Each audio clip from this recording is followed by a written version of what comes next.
Good morning, plus 2 students. Today we will discuss the third family of p block elements, that is halogen family. Halogen family of group 17. It contains the following element: fluorine, chlorine, bromine, iodine, and astatine. Astatine, of course, is radioactive. These elements have electronic configuration as ns2 and p5, that is only one electron less than nearest noble gas configuration. Out of these elements, the superhalogen is fluorine. Fluorine is known as superhalogen because it is very reactive. These elements are called halogens. Halo means sea salt, gen mean produce. ये salt produce करते हैं. Then physical properties. Physical properties में सबसे पहले atomic radii. As you move from left to right, you know the radii decreases. Their radii is quite small as compared to previous group because effective nuclear charge, because nuclear charge increases and the electron added in the same shell, so they are having smaller radii. तो हम ये भी कह सकते हैं कि smallest radii. Then next is ionization enthalpy. Their ionization enthalpy is next to noble gases. Noble gases की तो utmost high है, that is a maximum, और इसकी next to highest. जो ऊपर से नीचे जाएंगे तो इनकी आयनाइजेशन एंथैल्पी डिक्रीज होएगी because the increase in distance and shielding effect. Next is electron gain enthalpy. Electron gain होने पर कितनी मतलब एनर्जी रिलीज होती है, that is electron gain enthalpy. तो हैलोजेंस की काफ़ी ज़्यादा इलेक्ट्रॉन गेन एंथैल्पी नेगेटिव है, लेकिन सबसे ज़्यादा सोचा जाता है कि फ्लोरीन की होगी. बट जब हम ऑर्डर में अरेंज करते हैं तो chlorine is number 1 and fluorine is next. This is the exceptional case because the fluorine is having very small size.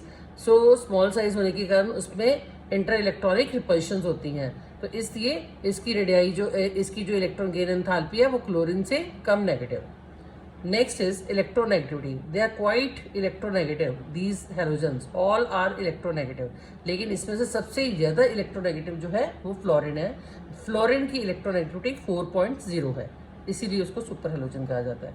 Next is atomicity. Atomicity, ये हैलोजेंस कभी भी अकेला रहना पसंद नहीं करते हैं. They are always diatomic. तो क्यों डायटोमिक होते हैं? Because only one electron is needed to achieve the octet. तो इसलिए वो हमेशा मीन्स डायटोमिक मॉलिक्यूल की फॉर्म में रहते हैं. ये कभी भी मोनोएटॉमिक एग्जिस्ट नहीं करेंगे. Now coming to oxidation state. So next is, before discussing oxidation state, I will discuss the physical state. Physical state, halogens जितना भी F2 और Cl2 है ये सारी गैसेज है रूम टेम्परेचर पर, लेकिन Br2 एक लिक्विड है, I2 एक सॉलिड है. तो ऐसा क्यों होता है? जो आप ऊपर से नीचे जाएंगे तो रेडियाई इंक्रीज होता है. रेडियाई इंक्रीज और surface area increases. Surface area increases तो उससे क्या होता है? वॉन डर वाल फोर्सेस ऑफ अट्रैक्शन इंक्रीजेस. तो इसीलिए इसकी फिजिकल स्टेट का फर्क होता है कि गैसेस से लिक्विड, लिक्विड से सॉलिड बन जाती है.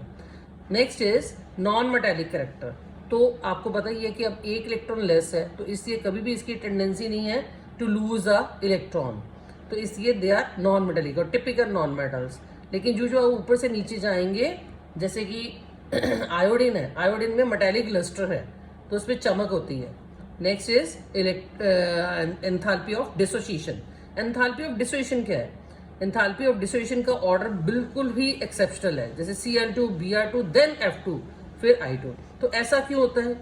फ्लोरीन का स्मॉल साइज है तो इसकी जो बॉन्ड डिसोसिएशन एनर्जी है वो तो मैक्सिमम होनी चाहिए, बट स्मॉल साइज होने के कारण F और F के जो इलेक्ट्रॉन्स है आपस में रिपल्शंस क्रिएट करते हैं, इसीलिए स्मॉल साइज के कारण इसकी बॉन्ड डिसोसिएशन एनर्जी जो है वो बहुत कम है as compare to Cl2 and Br2.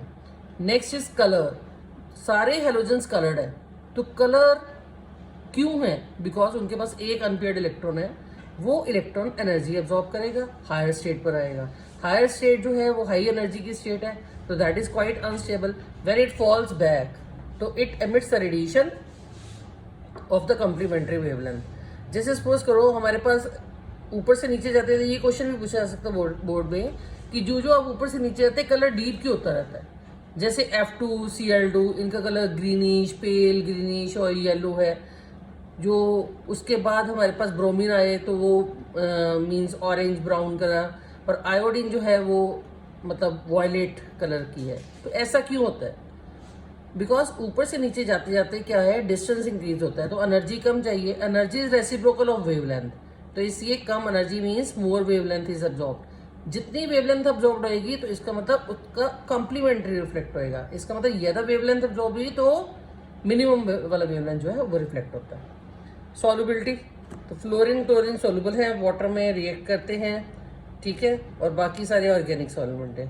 Nature of bond, कैसे बॉन्ड बनाते हैं, तो इन्होंने किसी भी कंडीशन पर अपना ऑक्टेट कंप्लीट करना है, तो ऑक्टेट कंप्लीट करने के चक्कर में तो ये पॉजिटिवली चार्ज आयन के साथ भी रिएक्शन कर सकते हैं, तो यहाँ मतलब म्यूचुअल शेयरिंग से भी कोवलेंट बॉन्ड बना सकते हैं।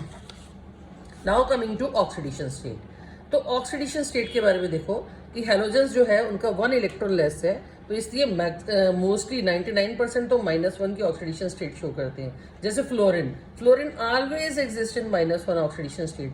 हाँ, कुछ एक कंपाउंड्स हैं जिसमें कि वो प्लस की ऑक्सीडेशन स्टेट में शो करेगा, लाइक HOF, बट वो क्वाइट अनस्टेबल है, इसलिए उसको कंसिडर नहीं ज़्यादा किया जाता।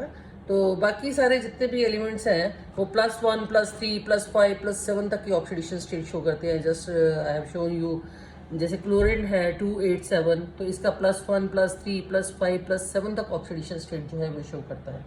लेकिन फ्लोरीन कभी भी प्लस ऑक्सीडेशन स्टेट में रहना पसंद नहीं करता है, ठीक है। लेकिन लास्ट एलिमेंट हमेशा इनर्ट पेयर इफेक्ट के कारण मैक्सिमम वाली ऑक्सीडेशन स्टेट नहीं शो करेगा। Next is oxidising power.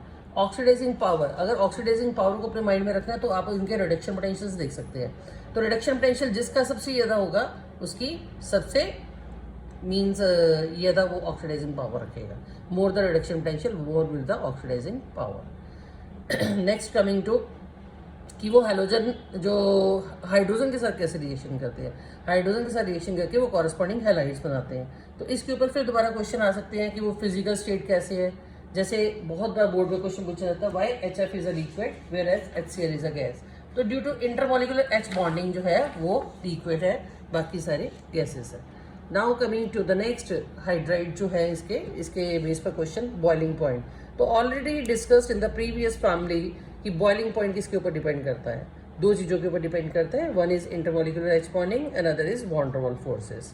तो HF में बॉइलिंग पॉइंट बहुत ज़्यादा है as compare to HCl due to intermolecular H bonding, और as you move down the group van der Waals forces increases due to increase in size, so boiling point again increases. Dipole movement, तो I have given you the order, तो electronegativity जैसे vary करती है तो dipole movement या आयनिक character इसका very करेगा। Next is bond length, तो बॉन्ड लेंथ देखो इसमें सबसे कम होएगी, जो आप नीचे जाएंगे डिस्टेंस इंक्रीज होएगा, साइज इंक्रीज होएगा, जिससे कि बॉन्ड लेंथ इंक्रीज होती है। अगर बॉन्ड लेंथ इंक्रीज हुई तो यू कैन से तो बॉन्ड स्ट्रेंथ जो है कम होएगी, क्योंकि जो डिस्टेंस बढ़ता जाएगा तो बॉन्ड स्ट्रेंथ कम होती रहती है। तो ऐसा ही हम थर्मल स्टेबिलिटी को देख सकते हैं। थर्मल स्टेबिलिटी में जो HF है वो थर्मली स्टेबल है, बिकॉज गैप कम है H और F के बीच में, जो गैप इंक्रीज होता है थर्मली अनस्टेबल हो जाता है। ऐसे ही एसिडिक कैरेक्टर है, जो सबसे जल्दी बॉन्ड टूटेगा, जिसकी बॉन्ड स्ट्रेंथ कम है, तो इसका मतलब H पॉजिटिव जल्दी रिलीज करेगा, इसका मतलब वो ज़्यादा एसिडिक हुआ। तो जो ज़्यादा एसिडिक है इसका मतलब वो H पॉजिटिव जल्दी रिलीज करता है, इसका मतलब उसका रिड्यूसिंग कैरेक्टर भी ज़्यादा। एक चीज़ और अपने माइंड में रखनी है कि जो HF है वो क्रोसिव होता है, जो ग्लास के ऊपर अगर उसको अटैक किया जाए तो ग्लास को खा जाता है, करोड कर जाता है। That's why it is use for making readings on the और scale on the this burettes और even in the television tubes and all that. तो that's all for today. So you will keep in mind this halogen family. Rest we will discuss in the next lecture.